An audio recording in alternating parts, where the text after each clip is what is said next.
I'll talk to you about the Beacon Center, Yes. Georgia Avenue in Washington, D.C., the Emory Fellowship, and their nonprofit faith-based CDC, Emory Beacon of Light, developed a $60 million project, three separate owners, one integrated building. They did an affordable housing project.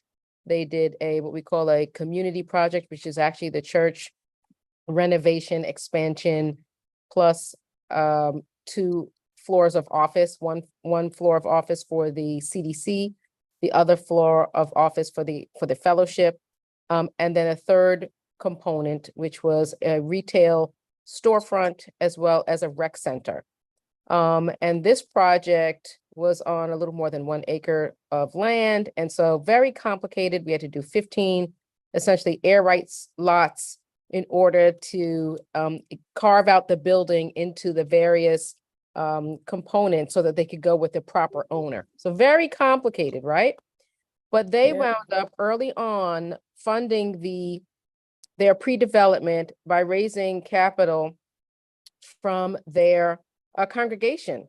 They basically, the pastor, talked about his vision with the congregation for quite some time. They did a building campaign where they raised several $1,000,000. And besides that, they then were able to obtain grants from the city right through their CDC.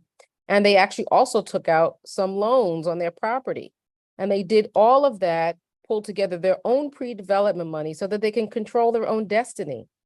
They did not, obviously it was a huge undertaking, a $60 million project, but they did not want to leave that to someone else, right? If somebody else came and gave them the money, a development partner, then they would have controlled the deal. And this church wanted to ensure that they controlled the deal.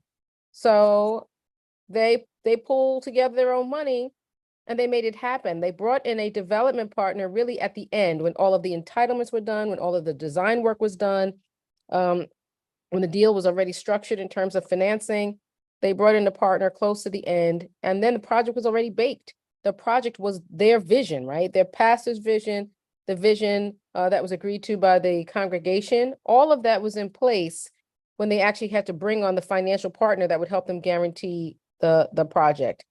But they control their own destiny. So the project won numerous awards because it's a great project, and they were in the lead, right up until the financing, had to close on construction.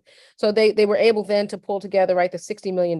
They needed a partner that could guarantee $60 million. But again, their vision was already in place, right? The developer couldn't come in and like remove components or delete something or downsize something because the whole project was done.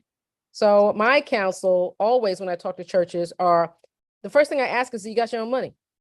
Because you got to have skin in the game so that you get the project that you want and so that you don't succumb to predators, Yeah. right? Yeah. So it's important to control your own destiny in the space and have your own money. That is critical.